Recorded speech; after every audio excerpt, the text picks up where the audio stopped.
Hey everyone! Today I'm going to show you how you can take some foam and make this into this. This is a Yavin 4 Jedi Temple Jedi Praxium diorama that I've made for a shelf recently. We all know Yavin 4 in A New Hope, just very common spot in the expanded universe, which is something I've been reading through lately. So my goal here is just to make something representative of it. There's a few different ways it's shown in some different media. Some of these pictures are just fan-made. And then maybe I'll make some students eventually. I do have the expensive Ula. Maybe I can get her a more, I don't know, just less, profession. Might make Rosh, we'll see. So this is what we're starting with. This is just the basic shelf. It's a very cheap shelf from Target. We're just going to be using some XPS foam board. You can get this at Home Depot or Lowe's. I've lined out where the stuff is just to cut it. These are some figures that I have out just to help me with the scale. That mirror has weirdly large eyebrows. But yeah, we've got the whole gang here. And this Han, I actually got in a lot at some point. And for some weird reason, his knees were on backwards, his lower legs. So we're just going to show you how to fix that with a heat gun at some point in here. This is a foam cutter, or I call it a heat rod. This is the main tool that we'll be using for this. It is very hot. You can see the smoke coming off it there. This is not sped up at all. Just, I wanted you to see what the actual speed of using this is. Now, this, for simple things, the heat rod works just fine. But if you want to make like a whole building, then there is something else. I forget what exactly it's called. It's some type of, I think it's like a foam wire.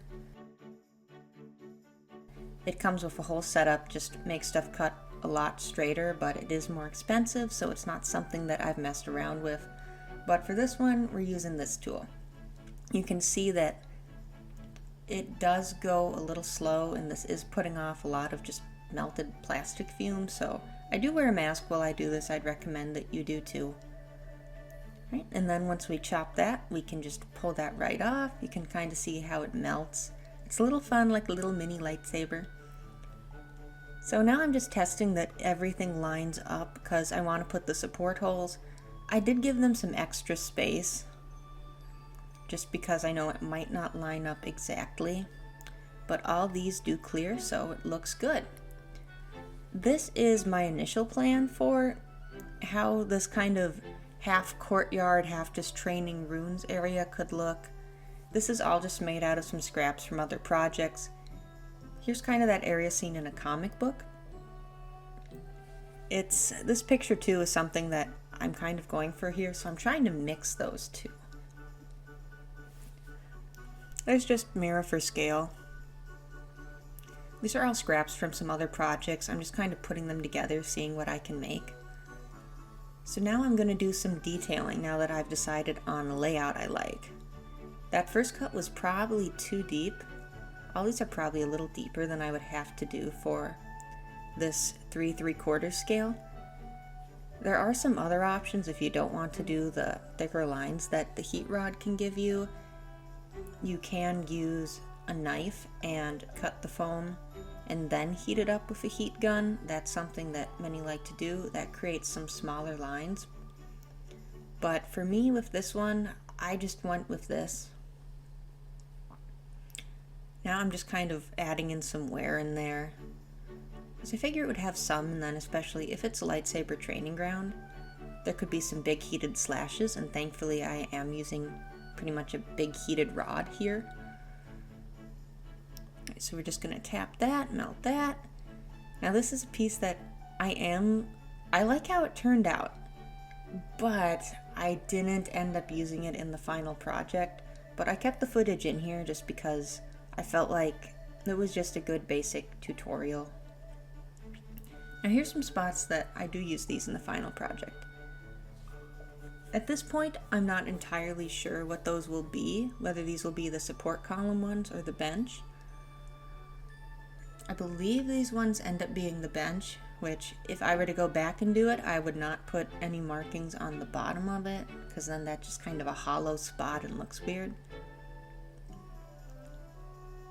Then I like to go over a heat gun. This works a bit better on non-XPS foam with some different grounds that you can make, but I like to just hold it in to make a few just dips and depressions, and then just run over the lines I've already made.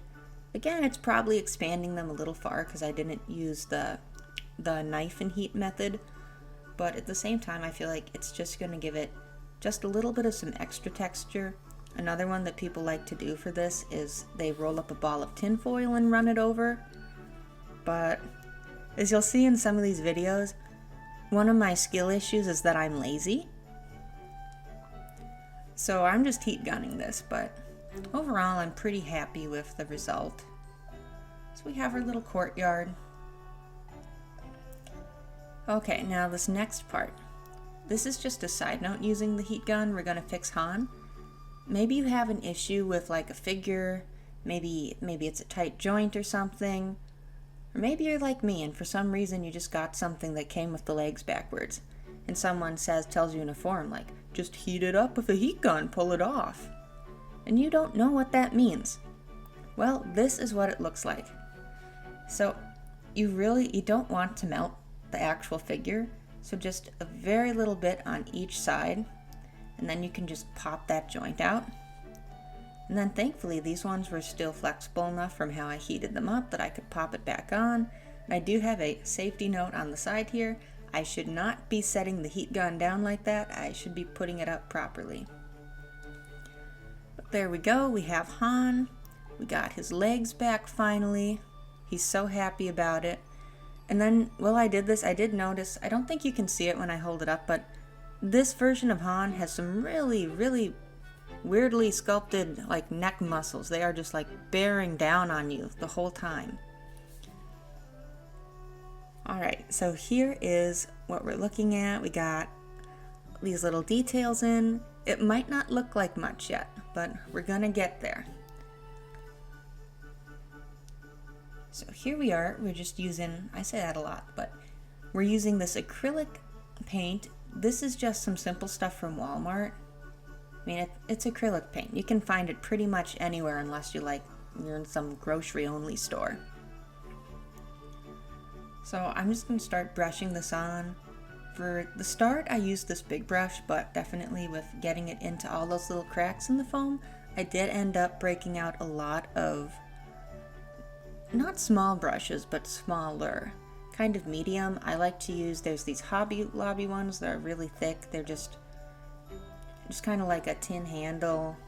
They just come in like a big cheap pack of 8. They're pretty good all purpose. This did take a long time to paint. This entire project took about 8 or 9 hours. Now I knocked this all out in a day, but again, one of my weaknesses is that I don't have much patience. So if you were to do this, you could probably easily split it up in like a weekend, or maybe even just a few nights after work. But one part of this that I probably prolonged it on is the wash. Washes is something that I'm not entirely great at yet. So the wash on foam like this did end up being more difficult than I had thought it would be, even though I had watched a tutorial. And I don't enjoy going through a bunch of tutorials. If I feel like I have a general idea, I very much like to learn by doing. So this is something that you could probably do in less time if you knew what you were doing and actually waited for stuff to dry properly.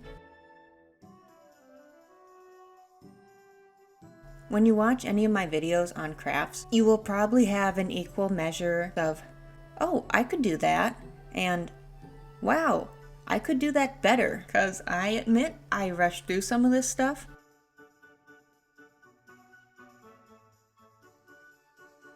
But here it is dry, got everything done. Here it is mid my bizarre wash attempt, and there it is done. I don't think I did the wash well, but I think it's sufficient. Now, our next step, and this is actually my favorite part of this, we're gonna put in some grass. So I'm using just this glue. I believe it's the Woodland Scenics brand, but there's some other ones. I'm using then some Tuft.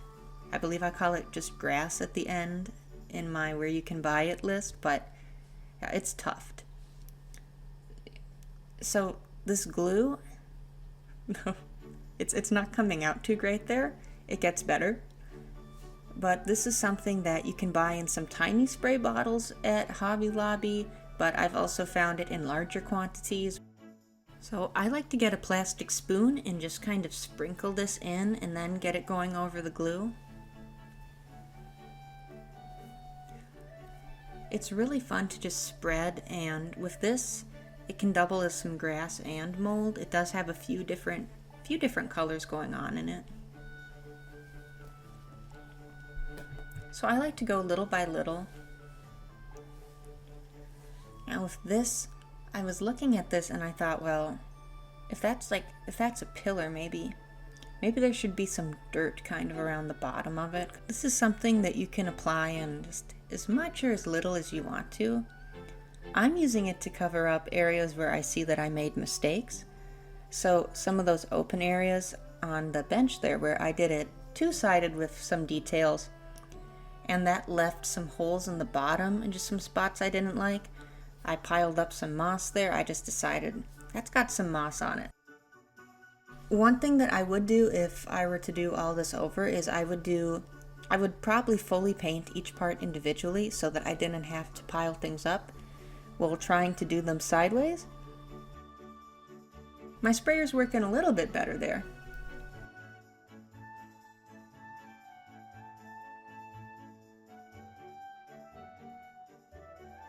Here it is. Here's that dirt I was talking about. There's some different stuff with this that's made to look more like dirt. This is more a different shade of tuft. There are some actual dirt and sand options meant to mimic it more. This is more of a different shade of tuft meant to be more dry grass, or maybe look like there's some dirt below it. Now I'm trying to put some dirt here because that's where I had put in that kind of that depression with the heat gun, so I thought maybe it's like a muddier pit. Maybe it's a mud pit. And then I felt like, well, that green just really pops out because I already have some brown in here. So you'll notice that this slowly just kind of turns into me putting moss everywhere.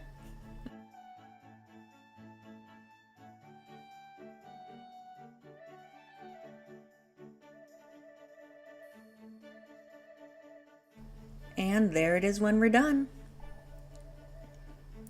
Here's a closer look. It did pile up a little heavier than I'd like on the walls, just because I sprayed it with glue and then I would lightly toss the tuft onto it. Here's the full process so you can see just how far we went with each step. I did put up some paper just to be like a little background. I wanted to find some sky, but there's not many pictures of the Yavin sky that don't have ships, so I just kind of took this and just bopped the ships out. So that's what I ended up using. It's not perfect. Maybe I'll shop around Etsy or something at some point, but for now, that's how it looks. I'm pretty happy with it. From the front of the shelf, there is a bit of a pole, and it kind of reminds me of something. If they ever make a Gaia toy, I know exactly where I'm putting her. So this is the shelf overall. I'm pretty happy with it. I've got two sides that I can put it open to. Here it is in some sunlight. I did leave it outside a day afterward just so that all that glue could kind of dry and not stink as much when it's up on my shelf. And then I popped some puck lights onto the ceiling. There was no way to space them out perfectly evenly, but I thought I covered enough ground. Here it is now that we've populated it, got it up on the shelf, puck lights are on. They're all doing some training as Master Skywalker watches on. I like that I could get some different height challenges in here. That one guy, that just custom student, he is in that pose because I put him on top of this one Luke body that just had this crazy like leg movement. So I just had to use it. here's a list of where you can get everything that's used in here. There is always Amazon. If you're one of those people though who likes to just go out the day of and get something, I've tried to list actual stores that you can use. Pretty much you're going to be going between Home Depot, Lowe's, and Hobby Lobby. So that's it for this one. Thank you for watching, and hopefully I'll see you in the next one. Bye.